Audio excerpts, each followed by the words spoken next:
Would you really call yourself an atheist? Because an atheist is more of making a statement that there is no. Yes, yeah. But from what you're saying, it seems like you're more of an agnostic, someone who's. I haven't seen the evidence yet, but when it comes to God, I don't know. Would that be more correct? That would be, but I think you know the argument. Basically, if you say you're an atheist, basically, if you're an agnostic, you only believe in things for which there's evidence. That's the basis of agnosticism. So if there's no evidence for God, you don't believe in God. You're not saying, I know there is no God. That would be something like an anti-theist. Right. Okay. You know, so almost no one really, okay. no one sensible could say that. Okay. And the only reason I'm asking, Andy, because I always like to know about the person I'm speaking to. I don't want to put you in I don't want to frame you as, typical atheist, therefore, you're going to have a genuine discussion with anyone like that, right? Okay, so it's good to know you. I suppose just to explain, I don't say I'm an agnostic because usually people understand that to mean you're kind of sitting on the fence, haven't, it's kind of like picking don't know in an opinion form. Sure. Let me ask you something, Andy. When it comes to evidence, what would you consider as sufficient evidence which would lead you to the belief in God?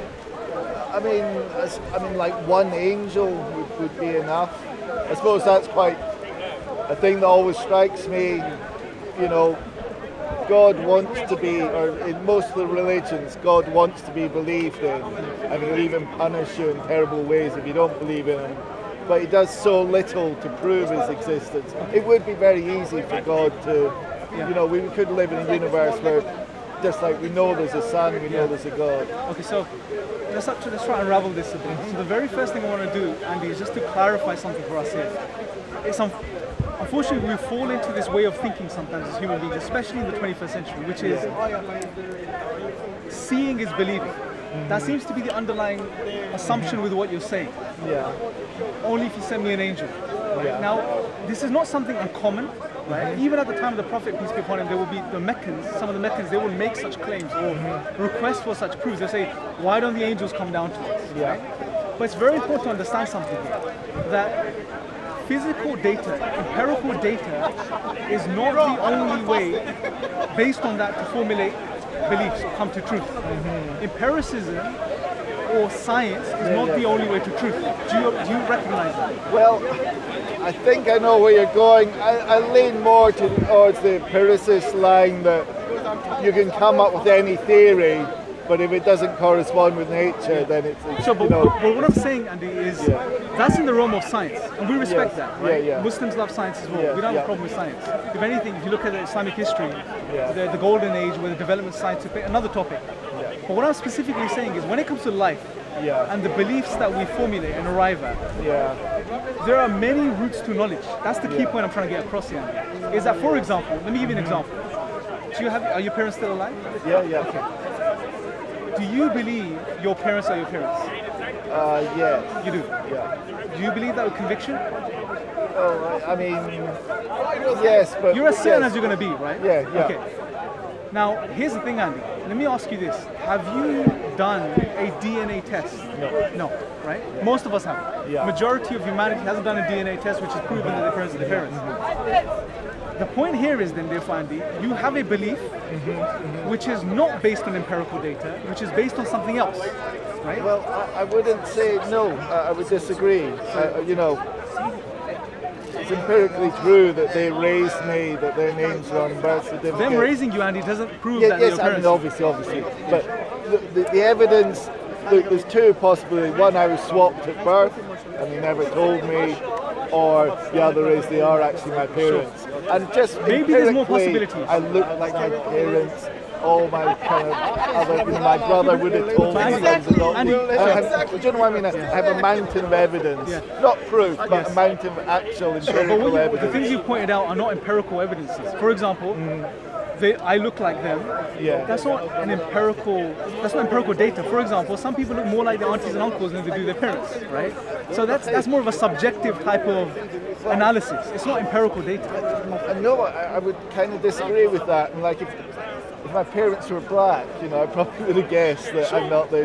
Do you know what I mean? Sure, that would be a kind of evidence. And I would call that it's not empirical data. That's more reasoning. For example, empirical data, let me clarify what that is. Empirical data is when you do observations and you have tangible things in front of you which establish or you can utilize to come to a conclusion, right? And formulate a belief, right?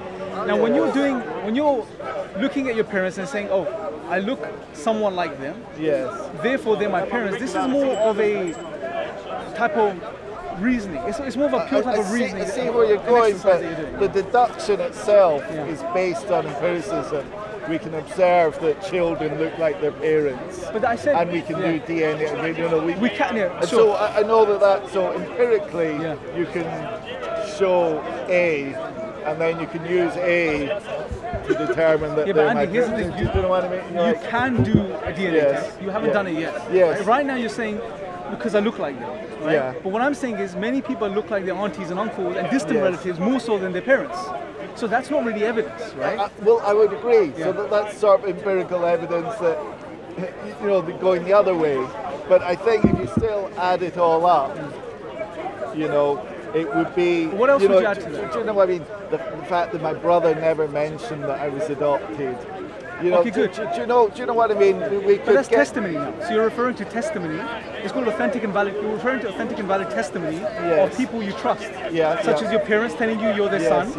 Your brother telling you that they're your parents. This is more testimony, right? Now here's the thing, Andy. Even in the scope of or the discipline of science, a lot of science is based on testimony. Right? So for example, what scientists do is they work off the work of previous scientists, which is going by their testimony. Right? So testimony is another route to knowledge, right? What I'm trying to get you to appreciate, Andy, that empirical, direct observation, seeing is not the only way to come to a conclusion or a belief. I would definitely agree. It's not, if you sort of narrowly define empiricism as just things you can actually see. How would you define the empirical method? Let me think. If I could think for a minute, I could probably come up with a better answer, but something like just evidence, let me think. Yes, basically how do we understand the world? We observe things, we get testimony, we can check the testimony. I won't say empirically, do you know what I mean? How believable it is, how often. Yeah, so what you're referring to, but here's the thing, you're right, I agree with you. When you're referring to testimony, what you're saying is you're checking the source of the testimony. Yes. Is it valid? Is it authentic? Yes. It's called authentic and valid testimony for a reason, right? I would agree, we agree to this. But what we would say is that we also have this in our tradition, and I'll touch upon this in a bit. But for now, do you at least recognize and appreciate that there's many routes to knowledge other than empirical data? Yes, I'm not sure. I feel I'm going to say yes. Okay, let me put it another way. Do you believe science? I mean, it's an interesting point, and I feel like if I thought about it for half an hour, I'd come back with a better answer. But I would sort of agree with you that obviously you have to, I think they call it abduction. You have to look at all the, I think they call it abductions, but you have to look a bit of deduction and a bit of evidence and a bit of experience. So the way science. So here's what I'm trying to get us to appreciate. The bigger picture, which is that there are different routes to knowledge. Empiricism is a great route, a tool that we have. It doesn't lead to absolutes, but it does lead us to understand the physical world around us. Right? It's the best tool we have to study the physical world around us. Right? Now, when it comes to the question of God, God is not a part of the physical world. He's the creator of the physical world and everything that exists. Right? He is what you would say. The question of God is a metaphysical question. It's beyond the physical, right?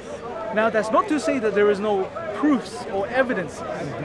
We can establish that, and I'm going to share some with you. But for now, I just want you to appreciate that there are other routes to knowledge. Because once you do that, Andy, then I can give you those other reasons, right? Because if I give you the reasons without getting you to appreciate the first point, we're not going to go anywhere. Right? So it's important to appreciate what I'm saying. I feel my last couple of answers weren't very good. They were kind of waffly because I haven't got it straight in my head. But I'll certainly go with you can discern things by deduction and by testimony reasoning. Exactly. Reasoning. I go with that. Does China exist? Yeah. I mean, Have you been China? I see. I have actually. But, Oh, you've been China. Okay. Yeah. Australia. I've never been to Australia. No, exactly. But we believe it exists. Yeah, exactly. But it's not based on empirical data. It's based on testimony. Yes. You say I've seen. You may say I've seen a map. Here's Australia. Yeah. There's the landmass. That's Australia. But that's just going off the testimony of the guy that put the map together. Yeah. And this is Australia, right? Yeah. So there are other routes to knowledge. Okay, good. So when it comes to God's existence, what we say is that God has given us ample signs within the world, within ourselves. Yeah. He has given us tools to analyze and assess those signs that will lead us to Him, if we're honest and sincere, right? Yeah. Now, at the same time, God is not going to spoon feed us, right? Because it defeats the purpose of this life, right? So let me just clarify the point before you come back on it. So, for example, you know when some people say, "Oh, why doesn't God come in front of me?" Right? It will defeat the purpose of this life. Because remember, I'm a Muslim, so I'm talking to you from an Islamic perspective. From our paradigm, this life is a test. God created us to test of us as to which of us are best in deeds. He created us for the only reason to worship Him. He created us for no other reason except to worship Him. Right?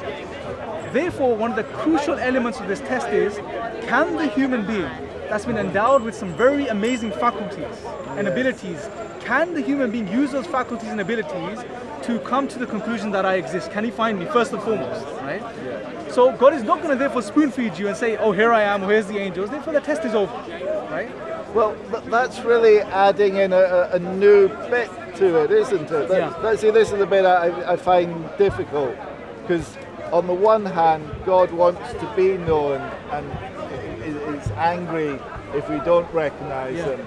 But at the same time, He kind of hides and makes it a riddle. No, so here's the balance between the two. Just because He's not going to spoon feed you from an empirical perspective, right, doesn't mean He's not giving us ample reasons and signs and evidence. Right? That's what I'm going to get to now. Right? Okay. So I'm just trying to get us to that point. So when it comes to, fine, I appreciate that there's other routes to knowledge other than science and empiricism. And I want to really clarify that, because a lot of atheists unfortunately fall into this trap. They're like, oh, where's the empirical data? Where's the physical proof? Right? And they already short circuit, they stab themselves in the foot by doing that and cut themselves off potential, them potentially finding God. Right? So when it comes to the evidences and proofs, first and foremost, we believe as Muslims, there are, like I said, there's other routes to knowledge. One of the routes to knowledge, one type of knowledge is a type of knowledge God has embedded within every single human soul, which is a part of the fitra, which is human nature, right? God has already put within every single human being His knowledge that He exists, right? That's there, right? Now I know this, Andy, this may come as a bit of a, because we've been conditioned to thinking that the only way to understand things is by observing and reasoning and coming to a conclusion. I don't accept the fact that there is innate knowledge, right? Or intuitive knowledge, whatever you want to call it, but it's there. That's what God tells us, right? You don't have to agree with that. I'm just telling you our paradigm, right? Okay? So that's there. Now God, on top of this, He gives us revelation and He gives us signs which conform and confirm that truth which is already within you, right? So when I share some reasons with you now, right, what I want you to appreciate, Andy, is that those reasons and arguments I share with you, they are simply there to try and awaken and trigger that truth that's already within you, right? Not to prove, be a truth in and of themselves, and that are going to convince you God exists. So you're not a blank slate, as the world would have us believe, right? There is knowledge within you which may be dormant, but what I share with you and the reasons I give you could potentially, if God wills, trigger that truth that's within you. I mean, I would have to come back to this idea that I have this fitra, as you say. You see, this is, again, I'm doing this empiricism thing. To say I've got fitra, can you show, obviously you can't do a ultrasound and show me my you can't do an ultrasound for many things, like you're conscious. Yes. You're a conscious human being, you're a self, the I. You're Andy. When you refer to yourself as an I, right? Your conscious experience cannot be validated in a test. You can't measure it in a test tube. This is what I mean, indeed, but it's you have consciousness, and I'm aware that I'm conscious, and when I speak to everyone else, they have the same consciousness. Sure, but but this fitra, I'm not aware of it. It seems that people are raised in a religious background and more of it than people that don't. Do you know what I mean? So what happens? This kind of knowledge. Let me clarify that for you. what happens with the fitra Yes. is it's not that people have more or less awareness of it. What happens is it can become covered or clouded, right? Depending on our environment, our society, our upbringing, our friends, our whatever information comes in and out of our system. But you do understand you're just positing this. Sure. You may believe it, you may be right, but you don't have any. This is what I'm trying to say. You don't have anything there is supporting data for this. There are, and I didn't want to, but I am just to satisfy you because I'm used to still thinking down those lines of empiricism. There is supporting data that's coming forward which suggests, and I'm saying supporting, I'm being very careful with my word choice, which suggests that children, human beings, are hardwired to believe in a creator of course. Right? Justin O'Barrett, Born Believers, as a reference for you, read the book, study it. Oliver Petrovich, she's an atheist as far as I know. She's written on, as far as I know, she studies the psychology of children. And she's written on the belief of children. And she's shown that children naturally and rapidly develop the belief in a cause of creator, right? It's something hardwired within the human being, right? But that's a side topic, right? Let me just now give you some reasons, right? Because the reason I mentioned the fitra to you, not was to establish it or prove it to you. The reason I mentioned it to you was to highlight to you two things. Number one, that in the Islamic tradition, we don't believe in God based on just an arbitrary argument in and of itself. We have innate knowledge which is confirmed by other reasons, which fits like two pieces of the puzzle with other things like reason, rationality, science, X, Y, and Z. And secondly, when I give you some reasons, I want you to just sincerely see if they make sense to you, and if they may trigger something within you, right? Now, when it comes to reasons, there's many. Right? I can share one, if you like, argument with you. Right? It's a rational argument. It's a metaphysical argument. Right? Metaphysical argument meaning it's not empirical. It's not based on empiricism. Right? So the argument is as follows: everything within the universe, including the universe, is dependent. Right? Let me just give you the summary, and then I'll break it down for you. Everything within the universe, including the universe, is dependent. Therefore, it must be dependent upon something. Right? Now, if you can claim that it's dependent on something else dependent, but then if you say that, then you can ask, well, what is that dependent thing dependent upon? And then what is that dependent thing dependent upon? And you can go on forever and you run into the problem of the infinite regress, right? You won't get anywhere, right? Therefore, what the universe is dependent on, it makes sense that that thing is necessary and eternal. And that's who we call as God. Now let me break this down for you. I know it may be a bit of a... No, I feel like I know the argument. I mean, the bits I don't agree are the universe is dependent. Well, we don't actually know that. So maybe it just exists. So let me break it down for you, right? Let me define what I mean by dependent. It's important to define terms, because otherwise you can get away with anything, right? When I say dependent, something dependent, first and foremost, and we have to really pay attention, Andy, right? Because it's important to understand that. First and foremost, a dependent thing is something that's not necessary, right? A necessary thing is something that it's impossible for that thing not to exist, right? A necessary thing will be something that is impossible for it not to exist. So a necessary thing is necessarily has to exist, right? The opposite of that is something that's dependent, right? So for example, let me give you an example. My watch is dependent, it's not necessary, meaning it didn't have to exist. Your hat is dependent, it didn't have to exist. Well, how are you defining that? Because the watch didn't have a choice. If someone makes the watch, the watch has to exist. If that someone didn't want to make the watch, it didn't have to exist. Yes, but are you saying, no, but what you're saying is that, I mean, a thing like a river, that exists. It was necessary that it existed. If all the rain didn't fall. Sure, but it didn't. So if the rain didn't fall, it wouldn't have to. What I suppose I'm trying to say is, if you live in a universe where A causes B, if I kick a football, it's necessary for the football to move. Once you kicked it, but the football in and of itself didn't have to exist. Right? Well, because it just didn't have to exist. But isn't there a flaw there? Because you're saying that there's sort of free will in the universe. I'm not saying that. It's nothing to do with free will. What I'm saying is, when we look at something that's dependent, it doesn't have to exist. Yes, but there's nothing necessary about its existence. That's what I'm saying, right? So, for example, the shirt you're wearing, there's nothing necessary about its existence. Well, only if you believe in free will. So it could be possible that someone I don't understand didn't the point make you're it. making. Well, I mean, if you believe. So it's within a kind of clockwork universe, everything that's going to happen will necessarily happen. Not necessarily. So what you're saying is, when you're referring to the free will, I think you're referring to the one that produced the shirt. Yes. So again, so what you're saying, in other words, you're saying the shirt is dependent because it depends upon the person that produces it. Yes, but you're doing this necessary and dependent, and I don't really think it makes a let me give you all the points, and then they'll clarify. All right, better. yeah, okay. So first thing is that a dependent thing is something that doesn't necessarily have to exist, right? The second point is that a dependent thing has limited physical qualities, right? So for example, this watch again, it has a certain shape, a certain dimension. Yes, yeah. It has a certain size band, X, Y. Your shirt has a certain volume, X, Y, and Z, right? Your backpack has a certain weight, so it has limited physical qualities. Yeah. The third point I want to make is that its fundamental building blocks, its base parts could be arranged in different ways. Yeah. A dependent thing has base parts which could be arranged in different ways. Yeah. Right? So again, these buttons could be here, the dial could be here, X, Y, and Z, right? Your hat, the tip of it could be on that side. So a dependent thing has limited physical qualities. Its fundamental building blocks could be arranged in different ways, right? And therefore, we can ask the question, well, why is the watch arranged in this way and not in any other way?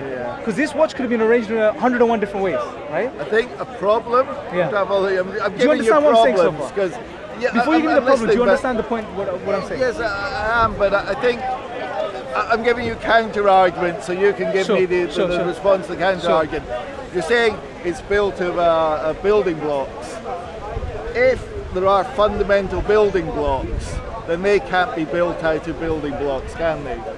So if there's say there's a fundamental part, just say there was, or even this, if there's the fundamental building blocks aren't built out of building blocks, so they're not dependent.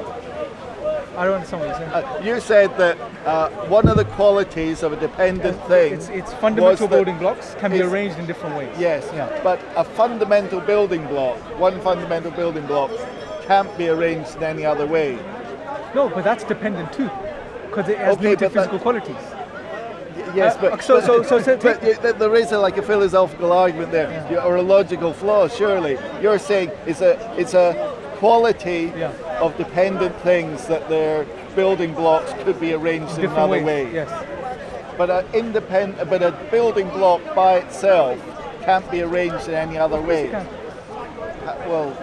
This thing here. No, but you're going right down to whatever you want to call it, a string or a quark or whatever. Yeah. So that can't be any other way. Well, they are arranged in different ways. So an atom itself could be arranged in 101 different ways. Its components. Right? Well, but and as far as we know, if a thing that doesn't have any components, that's what I'm saying. But is it still physical? It's still physical, but it couldn't be arranged in any other way. That's the kind of the definition of a fundamental building block, that it's not made out of parts. Therefore, the parts can't be moved and can't be rearranged. So what you're doing is you're splitting the definition. One thing is take it as a whole, right? When you take the physical, so you take, say, a physical part here. Yes. Right? You can break this down into parts. And that could be arranged in a different way. Take those smaller parts; they could be broken into smaller parts and arranged in a different way. Yes. They still have, even if you go down to the most... until you get to the very smallest building block, and then that process stops. The smallest thing can't be rearranged. Is the smallest thing still have limited physical qualities? Because it has still got limited physical qualities. No, it has limited physical qualities. Yeah, you could say that. I think a quark can be defined by fine. So let's say, for the sake of argument, the quark's the smallest thing. I'm just saying that I feel I saw a small logical flaw. Doesn't disprove God or anything, but I know what you're saying, but I think what you're doing is... I enjoy discussing. So what you're saying is we go right down to the most base particle. Yes. Right? Say it's a quark, yes, for example. Yes, it was. So here's the question, Andy. Say that's the quark. Magnified a trillion times, right? That quark, right? Number one, has it got limited physical qualities? Yes. Yes, let's say yes. Can that be split? Yes. No. Well, no. You can still split it. Well, no. That's the whole point. That's the point of you can keep splitting. building blocks. If it's material, you can keep splitting. Oh, I don't. I mean, we'd have to get physicists in, but basically, just logically, if you believe that there's a fundamental particle, by definition, it couldn't be split. If it could be split, it's not fundamental. I mean, that's just logic. Think about it, because I think that's a good point. So what you're saying, if it's a fundamental particle, it can't be split. So you're saying go to the base, but I would say if it's still physical, it has limited physical qualities, meaning that it has a certain structure. If it's got limited physical qualities, it still does. Because otherwise you'll be saying that, well, it's not physical anymore. I'm not sure what you mean by physical. So say you go to the most basic particle. Yes. Yeah. Is it still physical? Has it got limited physical qualities still? I would, well, I'll come back to that, but yes, let's say yes. Okay. So if it has limited physical qualities, yes. Therefore, it has some sort of structure there, right? No. If you're saying there's no structure, then you're saying, well, it's just nothing. No, but it's just one thing, but it doesn't have components, that's what I'm saying. If it has components, it's not a fundamental What I would say is, as far as we know, it keeps going down smaller and smaller and smaller, right? Yes, but the most smallest particle, you can still technically, if it's material and has limited physical qualities, you can still split it. It can still be split. I mean, again, I don't think that's right. Logically, I don't think it's right, and I think even get physicists in, they don't know. It'll probably go beyond what they would. But if you got down to say a string, the whole point of a string is, you can't cut it in half. A string. That's a string. I talk about string theory, which I don't understand. Has a string got structure? It's a string. Yes, it has a structure. It's got limited physical qualities. Yes, yeah. Therefore, if it has limited physical qualities, you can still break it down. I don't think that's right, but we're stuck. But let's come back up a bit, just so we don't lose the whole point. So a dependent thing, we can at least say has limited physical qualities, right? Yes, and And let's keep it on a surface level, right? Yes. And its components. Let's not say fundamental components. Let's just define it a bit clearer. Its components, right, can be arranged in a different way. Okay. Would you be happy with that? No, I would. The bit about the components just seems to have a flaw. That there seems to be a big logical flaw, because a thing, the most fundamental thing, doesn't have components. You know, that's just so what logic. is it? Okay, when that is an example of this is what I was saying about empiricism. You've actually proved me wrong, because what I'm saying is just deductively, kind of a priori, if you follow. The most fundamental thing doesn't have components. It's like a married bachelor. No, I think the analogy is wrong, because when you're saying the most fundamental thing, what are you referring to? Are you referring to something physical? Yes.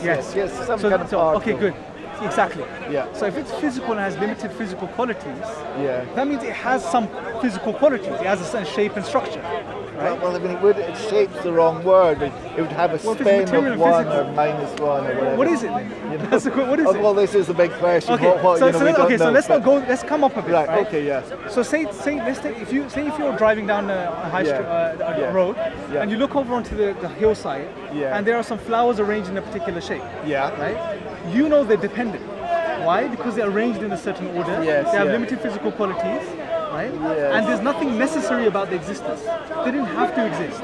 They could have been arranged in a different way. Do you see what I'm saying? Yeah, but again, just to be clear, when you say it's dependent, if you saw they weren't arranged in a proper way, they were just randomly, it's a wild meadow. They're still dependent. You feel they're dependent. What are they dependent on? Not a human choice. So say there's a wild arrangement of flowers. Yeah. They are still dependent. I'll tell you why. Because they didn't have to be the way they're arranged, even in the randomness, right? They have limited physical qualities still. Yes. Those flowers could be arranged as a sum. If you break them down into individual flowers, they could be arranged in different ways. Yes. They could have been arranged in 1,000,001 other ways, right? And if they could be arranged in 1,000,001 other ways, the question is why have they ended up in this particular arrangement? Yes. You can say weather conditions is dependent on weather conditions, is dependent upon the way the farmer scattered the seeds, X, Y, and Z. Yes. But the point is they're dependent, right? Yes. I think that there's a philosophical point there, but like I say, if you're a determinist, you know what that means. Like you think that everything that happens is determined. From now, a thing that's happening in 1,000,000 years is bound to happen. That's fine. Even then, that seems to me to be you're saying necessary and dependent as two different things. Yes. But it seems to me if you're a determinist, everything is necessary. And when you say it could have been different, remember how I define necessary. Something necessary, right? It's impossible for it not to have existed, a particular thing, right? Okay. That's why it's necessary, right? So here's the thing. So here's the thing. Even if you take the determinist type of output, and you say this thing here is determined on prior causes, it's dependent on prior causes.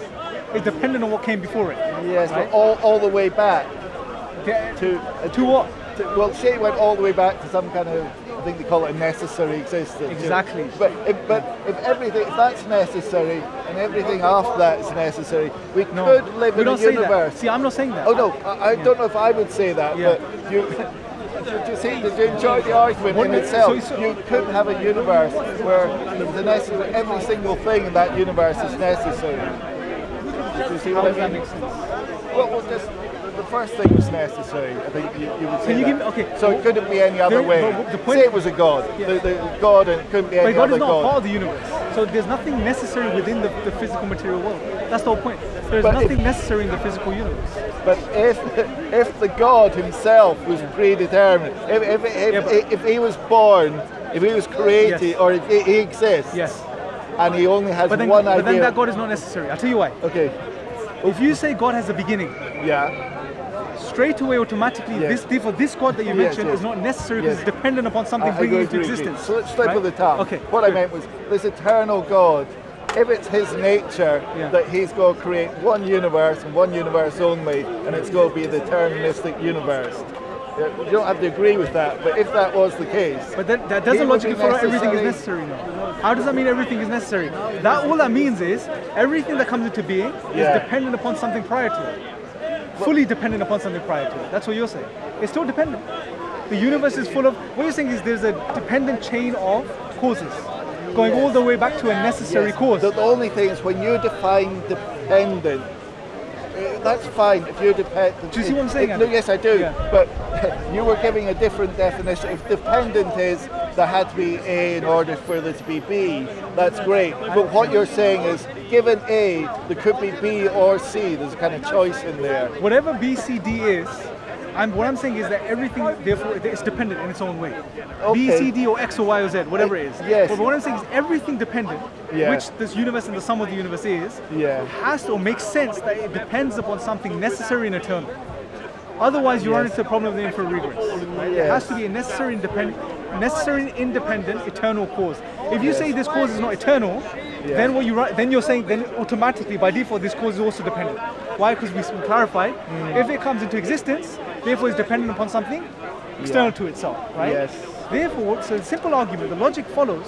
Rationally, makes sense that the universe and the sum of the universe, which is all dependent, depends upon something necessary and eternal. You don't have to say it's God at the moment, right?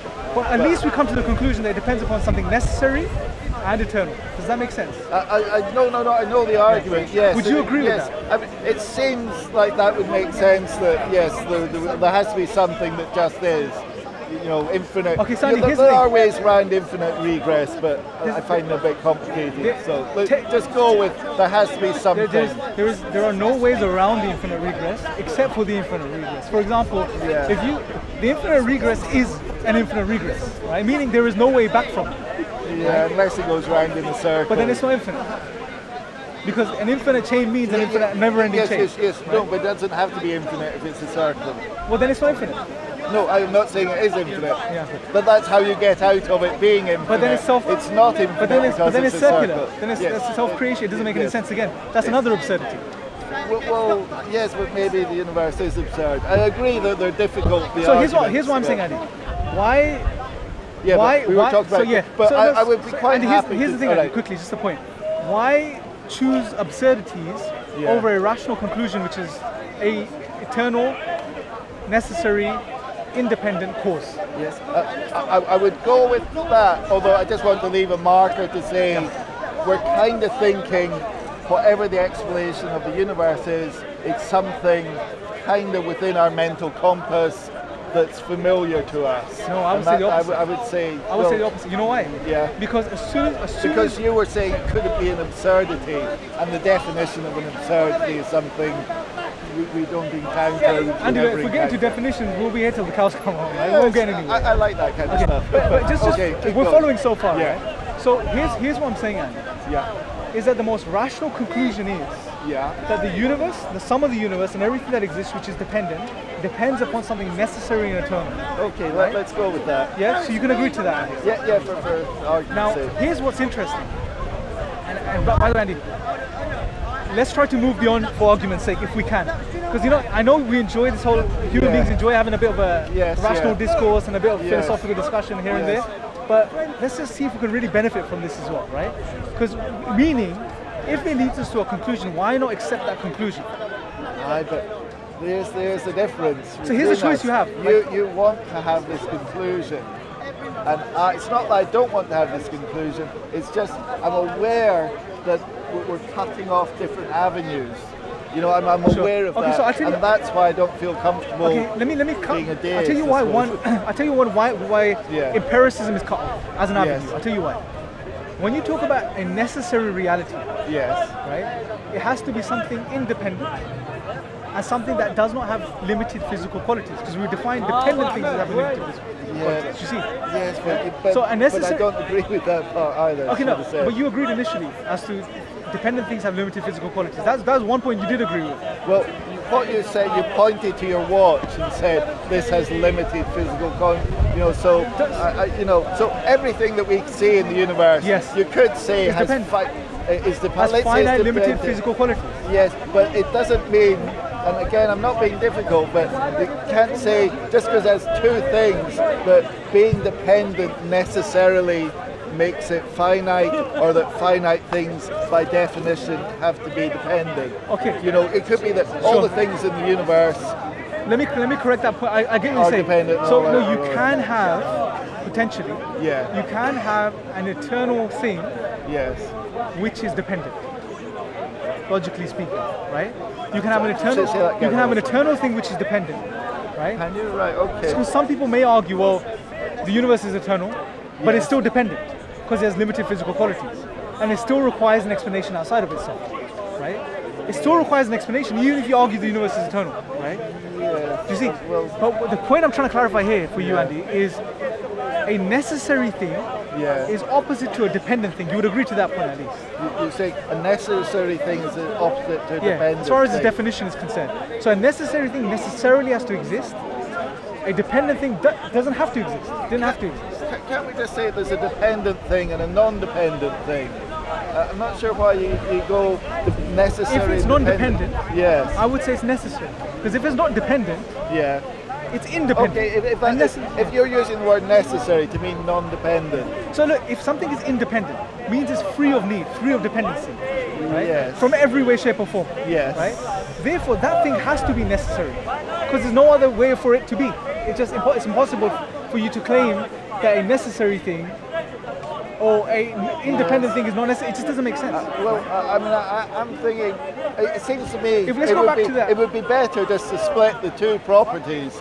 Non-dependent, we can all understand that. This thing, A causes B, A is, but A wasn't caused by anything. A is non-dependent. So that's dependent, non-dependent. Yeah. And that, but what you're going is a little bit further and saying that A has to exist. And I, in my head, I'm thinking, well, not necessarily. So there could be. I know this is a bit Irish, but there could be a universe in which there isn't a universe, if you know what I mean. Okay, if I'm calling A, which is necessary. Just if it was possible for it not to exist, yes. How would that be independent? How would that be non-dependent or dependent? How would it be independent, even independent from that perspective? That's it. We're doing dependent and non-dependent. Okay, let's make it easier. Let's go back to depend. How would the thing, the letter A, the number, the alpha thing that starts everything. That's non-dependent because there's nothing before it to cause it. So it's eternal, therefore? That brings in ideas of time, which is... So if you say A began, came into being... Well, it didn't have to come into being, so it can just exist. Okay. Eternal meaning if you want, just exists, yeah? Yes. And if it just exists, therefore it's necessary. But you're saying therefore, and I'm not being awkward, but I don't think there's any therefore there. If it's eternal, for instance, we could imagine that there's lots of universes, and maybe there's lots of gods, and they all have their own universe. How do you know that each god had to exist? Who determines that they have to exist? We'll get to that. That's a separate topic. Well, I don't think it is. I don't agree. I'm afraid. Don't think. I'll maybe think about it later, but I don't think I'm being stubborn. Being non-dependent doesn't mean you have to exist, unless you can come up with an argument. Okay, let's work through this. So you're saying being non-dependent means just you're not dependent. There's nothing before you. And that's probably like the easiest way to put it. But how does something being just eternal? Right? Yes, So look, you're saying a non-dependent thing is eternal. I would agree to that. Yes. Okay. But you're refusing to accept that it's necessary. Yes. Why are you refusing to accept that it's necessary? Because it doesn't seem to follow. And just in my head, Why? I mean, explain. I want to understand what you're thinking. Yes. I mean, like, say we say there's a God. To make it easier. There's a God, and He creates the universe. Yeah. I mean, you know, there could be not a God, if you're following me. You know, there could be a universe when there wasn't a God. I mean, how do we know that there had to be that God? Couldn't there be? If there's nothing causing? Yes, I think this is the point. If it's non-dependent, there's nothing causing it. Yeah. So this is what I'm trying to say. If God creates the universe has to exist. The universe, I would say, is necessary. God is just a possibility. But now we're going against what we defined and agreed with. The universe has physical qualities. It's physical. Yes, but limited physical qualities. I know, but now you're changing the whole discussion. You're saying, well, no.